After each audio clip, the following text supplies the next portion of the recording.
The wind was a blade against Alara's cheek, honed on the endless anvil of the plains. It tore at the thin wool of her shawl and scoured the last vestiges of warmth from her bones. Below her, Valor, her once proud gelding, stood with a hip cocked in pain, his legs swollen and useless. The vast, unforgiving sky stretched out in every direction, a bruised canvas of gray and pale, indifferent blue. Hope was a currency she no longer possessed. Her family's homestead was a memory of ash and foreclosure notices. Her father's grave a raw mound of earth she hadn't even had the strength to mark properly. Now her last companion was broken. Despair was a cold, heavy stone in her gut. She slid from the saddle, her own limbs protesting, and pressed her forehead against Valor's trembling neck. The air tasted of dust and the coming frost.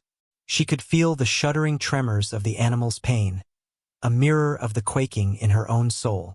There was nothing but the whisper of dying grass and the looming silence of a world that had forgotten her.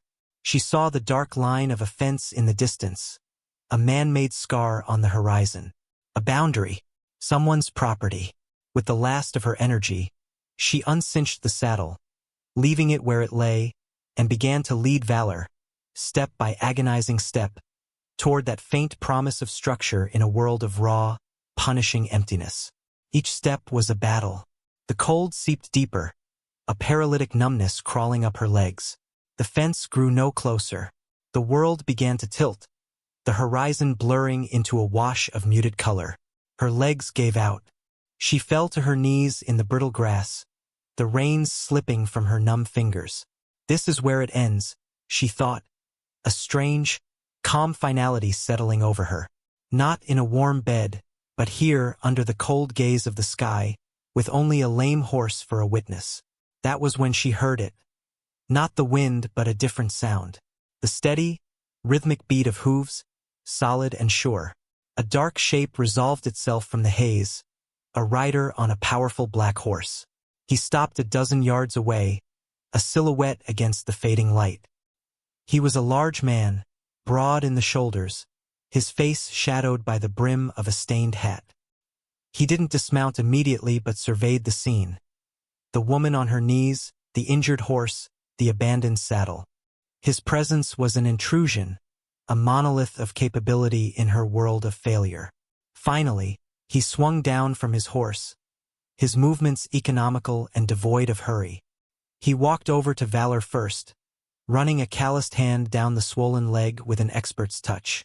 His gaze was grim. Only then did he turn his attention to her. His eyes, the color of slate under a stormy sky, were hard and unreadable. "Your horse is done for," he said. His voice was low and rough, like stones grinding together. It was not a question. It was a verdict. Alara tried to speak, to explain, but her throat was a knot of grief and cold. A dry sob escaped instead. He watched her, his expression unwavering. He looked from her worn boots to her chapped hands, to the desperate fear in her eyes. She expected pity, or perhaps dismissal. She received neither. He seemed to be weighing something, a silent internal calculation. After a moment that stretched into an eternity, he gave a curt nod, more to himself than to her. "The ranch is 2 miles north. You can walk it." He turned as if to leave. Panic, sharp and piercing, cut through her despair. "Please," she whispered, the word a raw crackle. "I have nothing." No 1 inch. He paused, his back still to her. He looked back over his shoulder, his gaze sweeping over her once more. It was a look that held no softness, only a weary, ingrained skepticism. "I've never trusted a female rider," he said, the words falling like chips of ice. "They bring trouble or they are trouble." He let the statement hang in the frigid air, a wall between them. Then, with a sigh that seemed to carry the weight of 100 harsh winters, he walked back. Without a word, he unstrapped a thick bedroll from his saddle and tossed it at her feet. "Mend the tack, cook for the hands. You can earn your keep until the snow's clear. Then you move on." He didn't offer a hand to help her up. He simply mounted his horse and started north, expecting her to follow. Alara pushed herself to her feet, her body screaming in protest. She wrapped the heavy bedroll around her shoulders, its rough wool a small shield against the wind. It smelled of horse and wood smoke and a faint, masculine scent of leather. She took one last look at Valor, her heart splintering, before turning her face toward the fading figure of the rider, a man whose name she didn't know, and began the long walk toward a life she did not want but desperately needed. The ranch of Silas Croft was much like the man himself. Functional, stark, and weathered by brutal necessity. There were no concessions to comfort, only the grim architecture of survival. The bunkhouse was cramped and smelled of sweat and damp leather. The other hands, a collection of hard-bitten men with guarded eyes, looked at Alara as if she were a ghost, an unwelcome anomaly in their world of masculine grit. Silas gave her a small, cold room off the main kitchen, little more than a storage closet with a cot. Her duties were as he'd stated: cooking, cleaning, and mending. The work was grueling, her hands, once accustomed to the finer stitches of her mother's needlepoint, now raw from lye soap and stiff leather. She kept her head down, her words few. She moved through the house and the yard like a shadow, her grief a constant, silent companion. She learned to read the moods of the ranch through sound. The sharp clang of the blacksmith's hammer, the lowing of cattle, the quiet, authoritative cadence of Silas's voice as he gave orders. She watched him from the kitchen window. He moved with a purpose that was absolute, his connection to his land and his animals a palpable force. He was a hard man, demanding and unsentimental, but there was a fierce integrity in the way he ran his operation. He never asked more of his men than he asked of himself. He was the first to rise, the last to rest. She saw the way he gentled a nervous colt, his large hands surprisingly tender, his voice a low murmur that calmed where a whip would only frighten. It was a stark contrast to the harshness he'd shown her. Weeks bled into one another. The autumn air grew sharper, the mornings glazed with frost. Alara's presence became a grudgingly accepted fact. The hands still kept their distance, but their initial hostility softened into a kind of neutral disregard. She was the woman who cooked the stew, mended the bridles, and never spoke of her past. She never complained. She simply worked. One evening, a raw wind howling around the eaves of the ranch house, Silas came into the kitchen as she was cleaning up. He didn't speak, just poured himself a mug of coffee and stood by the warmth of the stove. The silence between them was a familiar landscape, vast and empty. He watched her hands as she methodically scrubbed a cast-iron pot. "You knew horses," he stated, his voice quiet in the small room. It wasn't a question. Alara paused, her knuckles white against the handle. "My father taught me." "He taught you well," Silas said. "I saw you with the sorrel mare. She doesn't let anyone near her when she's in a temper." Alara said nothing, just resumed her scrubbing. A flicker of something, pride, perhaps, or a fresh wave of loss, tightened her chest. Acknowledgement from this man was a rare and unsettling thing. He finished his coffee and placed the mug carefully on the drain board. As he turned to leave, he hesitated. "There's a pair of work gloves on the porch rail. Yours are falling apart." He was gone before she could form a reply. She found the gloves later, made of thick, supple leather, unstained and new. They were far too fine for a hired cook. She slipped them on, and for the first time in months, a feeling other than cold dread or hollow grief touched her. It was a fragile, unfamiliar warmth that had nothing to do with the lingering heat from the stove. She was not just an object of his grudging charity. He was observing her, seeing her. The realization was as frightening as it was comforting. The wall of his distrust had a crack in it, a small fissure through which a sliver of light could pass. The first snow came early, a fine, sifting powder that dusted the plains in white and sharpened the edges of the wind. With it came a different kind of cold, one that settled deep in the bones and carried a premonition of the brutal winter to come. The tension on the ranch coiled tighter. Silas's feud with Blackwood, a neighboring landowner with a reputation for greed as vast as his holdings, was a constant, unspoken undercurrent. Blackwood wanted Silas's water rights and had been applying pressure for months, his methods growing increasingly brazen. One afternoon, Elara was in the high pasture, checking a section of fence Silas had asked her to inspect.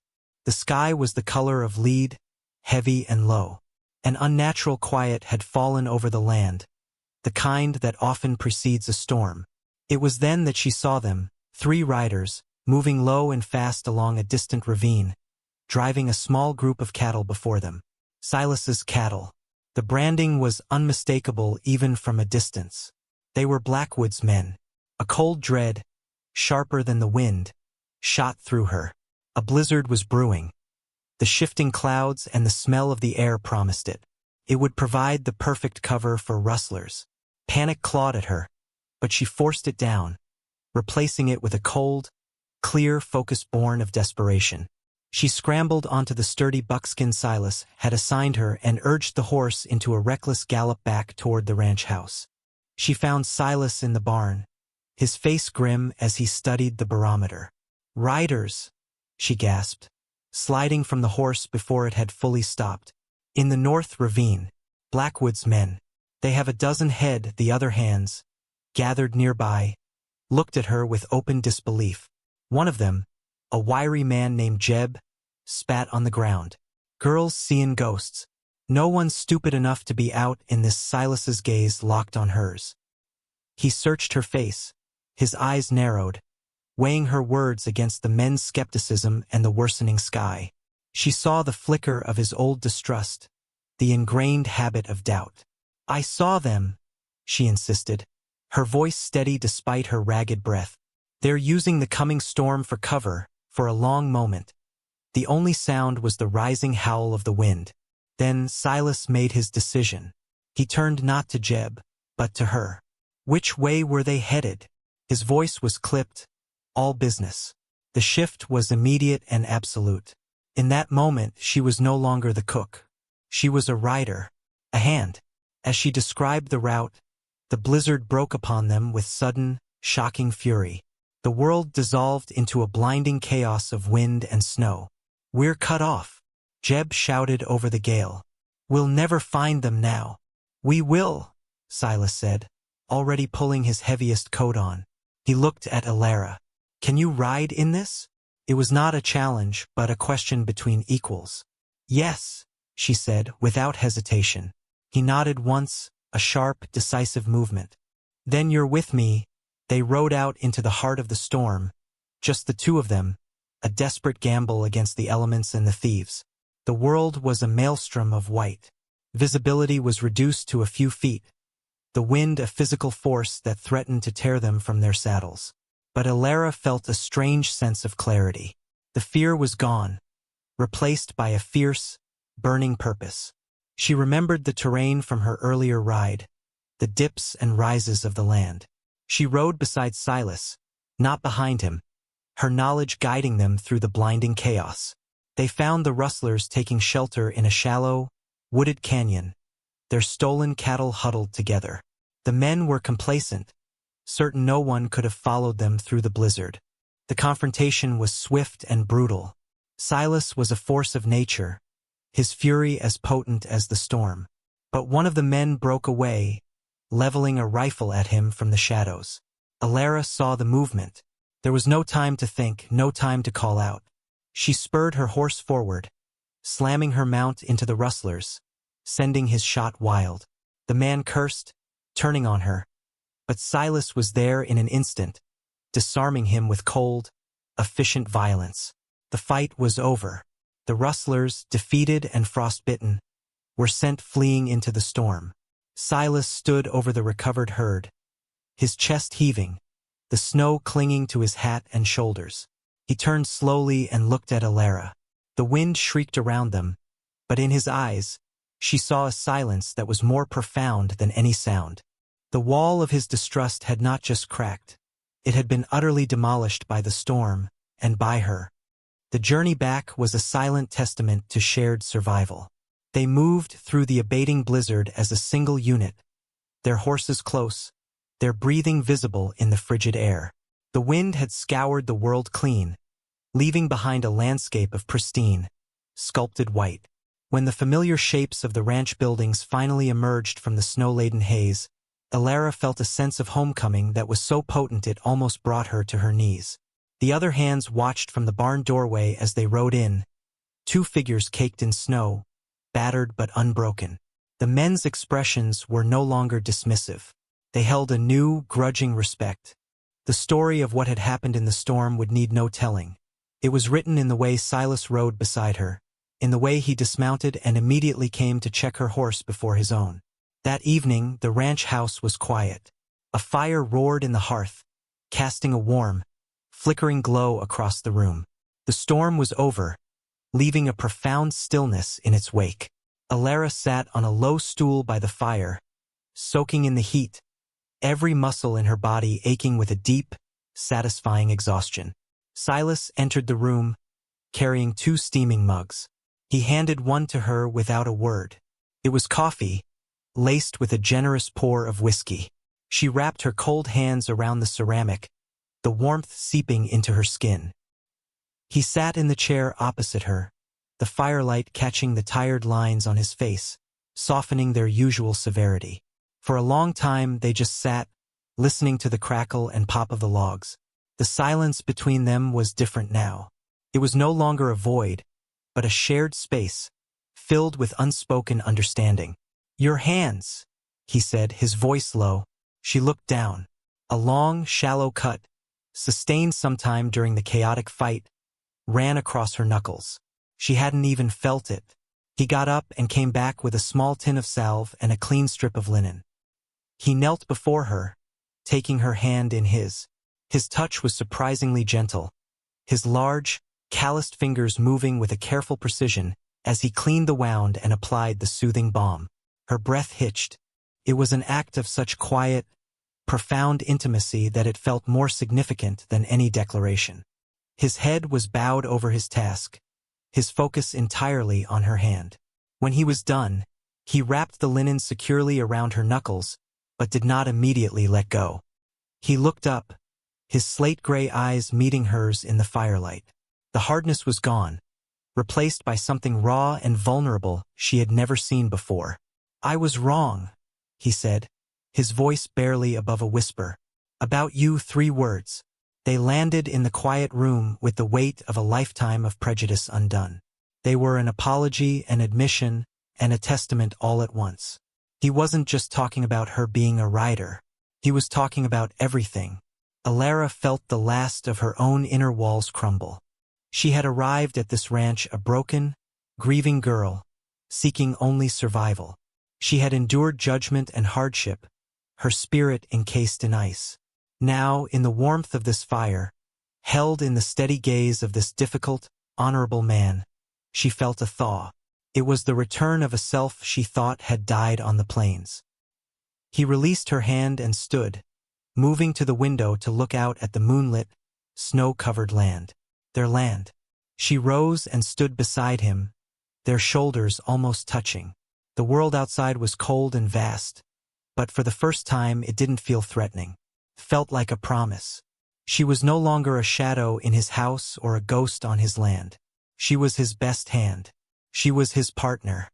And in the quiet space that stretched between them, she understood, with a certainty that settled deep in her soul, that she had become the love he never expected.